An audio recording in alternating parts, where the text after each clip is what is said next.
Sa huling tala ng Office of Civil Defense, umabot na sa 19 ang naiulat na namatay sa lindol sa Mindanao. Higit 100 naman ang sugatan. Narito ang agenda report ni John Manalo, live nag-uulat mula sa OCD sa Camp Aguinaldo. John, ano na ang latest mula dyan? Corina, 19 na nga ang nasawi mula sa magnitude 7.8 na lindol na tumama sa Mindanao. That is as of 3 p.m. Sarangani ang epicenter ng lindol at naramdaman ito sa mga karatig na lugar, kabilang na nga ang Davao Region at iba pang mga lalawigan sa Suxurgen. Ayon sa tala ng Office of the Civil Defense, 16 sa mga nasawi ay mula sa Suxurgen. 3 naman ang galing sa Davao Region. Ang mga datos na ito for verification and validation around ang management of the dead and missing cluster ng OCD.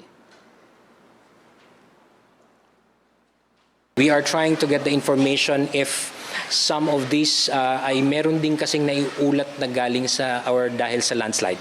Diba? So karamihan doon ay mga dahil sa rubbles and then yung iba po ay sa landslides. Kunin lang namin yung detalyeng yun. No?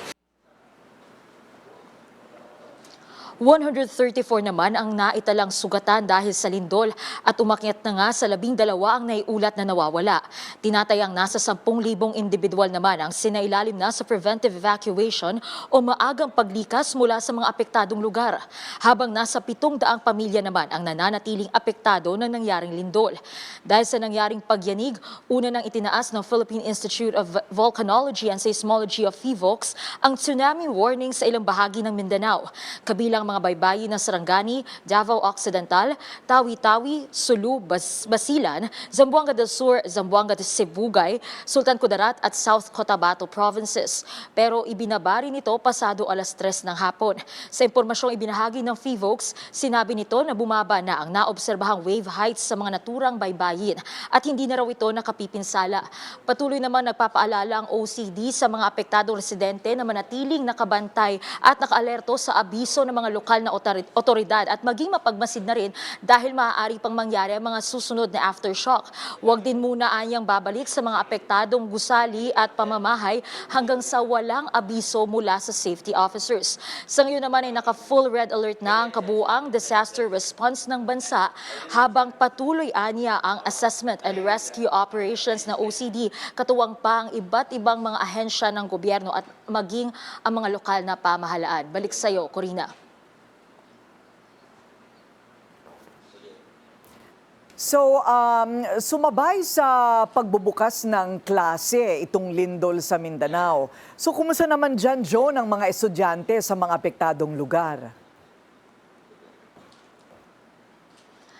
Actually, Corina, nag-update na rin ang DepEd kung ilan yung mga mag-aaral na apektado ng nasabing lindol. At ayon kay Secretary Sonny Angara mismo, ay nasa 128 na guro at personnel ang apektado at nasa 3.2 milyon na mga mag-aaral mula sa iba't ibang rehiyon sa Mindanao ang naapektuhan ng nasabing lindol. Corina. Maraming salamat, John Manalo, nagulat ng live mula sa Mindanao. Manatiling nakatutok sa Bilyonaryo News Channel. Sumubaybay sa aming social media accounts at mag-subscribe sa aming YouTube channel para sa mga bago at eksklusibong balita.